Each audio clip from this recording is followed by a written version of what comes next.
everybody, I'm Mel and I'm you. And today in our little Halloween special we want to talk about Jouin-Bruneval. And before we start, I'd just like to say that everything that we're going to talk about today is in the public domain. So although we may not name names, the story will probably be well known to several people in France and perhaps northern France quite a lot. Possibly, yes. Yes. And really this all stems from what one might call in France the Bell Tower Wars. Les querelles de clocher. Which was immortalised, I think, in a book by... Gabriel Chevalier, Clochemerle. 1934. Oui, c'est ça. Dans les années 30. Oui, Okay. Absolument. The pictures that you see in our beautiful montage are those of the chateau.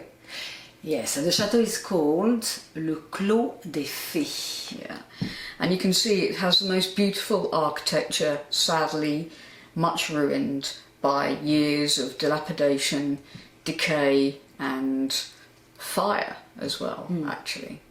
And it's a very sad story, I think, almost from the start to the finish, but certainly certainly from the mid-80s onwards, it's been a tale of woe, as you would say. A tale of woe. A tale of woe, a tale of woe. So we're just going to... I prefer woe. Of course she prefers woo, but then this is a story of Halloween and we shouldn't be talking about your woo. We're going to talk about Le Clos des Fées woe. Oui, absolument. Okay.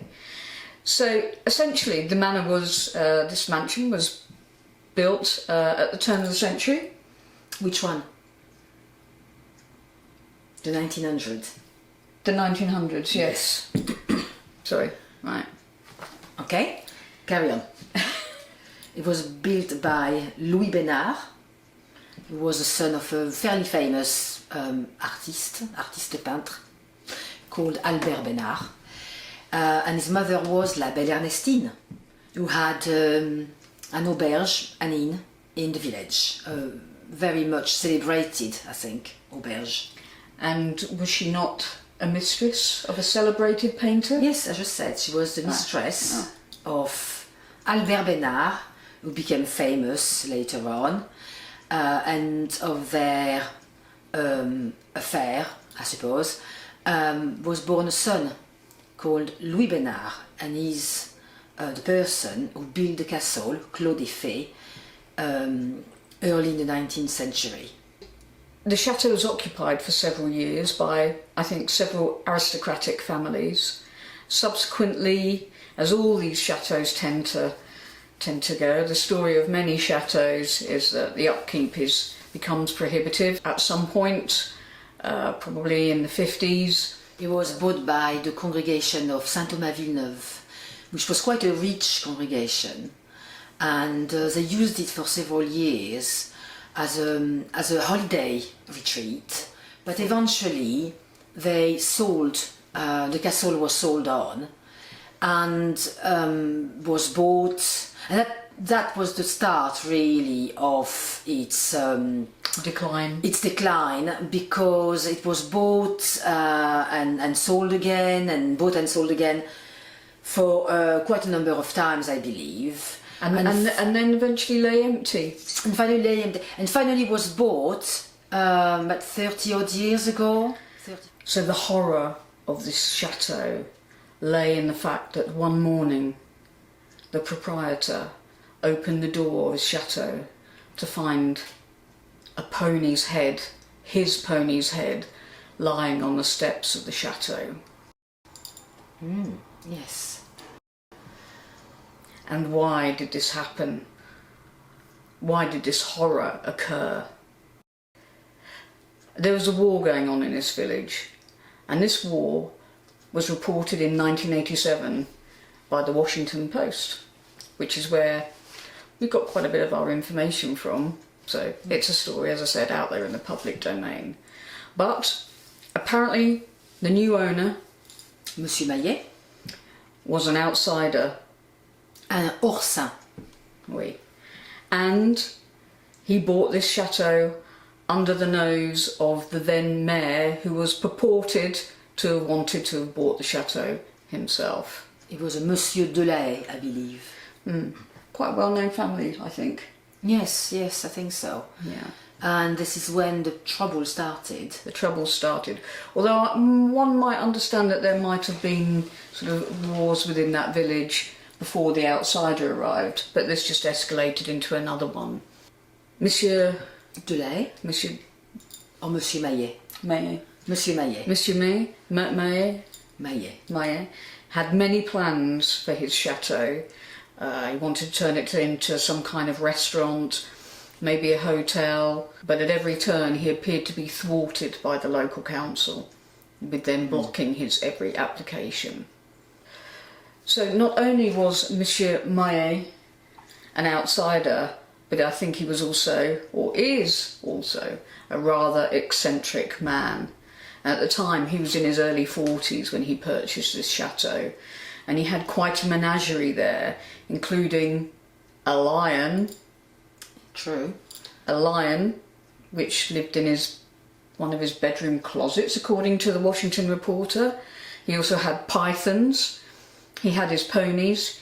He had a lot of dogs, a large pack of dogs, and I think his keeping dogs continued right through his ownership of the chateau. And also I think the dogs were deemed ferocious. Deemed ferocious by the council. Yeah. Oh, and he also had like a rat farm to feed his many pythons. Or he feed his python. But anyway, so quite a character. In fact, at one point, one of his dogs, a young puppy, was found wandering the streets of the village and was taken to the dog pound. Now, Monsieur Maillet did not want to pay for that dog to be released because he thought, as part of the wars of this small village, that he was being victimised. Therefore, he brought 2 Great Danes to where the dog pound was to demand its release. The dog was not released. He then bought another 2 dogs, and then in the next hour another 2 dogs. And within several hours there were half a dozen or so dogs, in fact more, probably a dozen dogs, at this dog pound, and eventually the little puppy was released without him paying any money at all. So you can see, I think he was quite a strong character. And it was shortly after this episode that he discovered the pony's head lying on the doorstep. Yeah. So really that was pretty horrific. In fact, well, a bit Godfatherish actually, isn't it, really? Yes, it's maybe where... It's probably where they got the idea from, because this did happen in the early 80s. So definitely it must have been a Godfather thing. After the pony episode, things took a turn for the worse, I would imagine. There were reports of his dogs. He thought his dogs were being killed. He felt that people were taking pot shots, or the council were shooting into his property. And so he started to shoot back, although no one ever heard the volley and the shotgun fire, so whether that happened or not, who knows. But then the most terrible calamity happened to that beautiful, beautiful building, and that was a fire. Which started in the ballroom. Which started in the ballroom and pretty much swept through the whole of that chateau. And when the fire was put out, it was in a very unsafe state. You can see the damage in the pictures, and that's years and years after this fire had occurred. But then he didn't have the funds to renovate the property, but would not sell it either, or had it for sale for such an exorbitant price. I don't think anyone would ever have been able to spend the money to do this property up. So he lived in the grounds, I believe, in a caravan. 2 caravans. 2 caravans. With all these ferocious dogs, yeah. Yes. That's what we were told. Yeah. And eventually I think the land got sold off around it, so now this beautiful chateau, where once there were rose gardens, are now just concrete car parks and lotissements and tennis courts. So a very sad state of affairs. However, in 2018, the council did enter, finally, into an agreement with the owner, now in his 70s. And I believe that they were searching for someone to purchase and to try and renovate that chateau. Now, I don't know if it's been sold. I would suspect that it has, because there's now some fencing up around the grounds of the chateau where a few years ago there was none. So hopefully there will be a good outcome for this chateau. Finally. Absolutely. Probably flats. As long as it sort of keeps the character of the chateau intact, because it's a lovely, lovely place. And I mean, it's called Clos des Fées, Fairies Close. I think it's nice, isn't it? It's beautiful.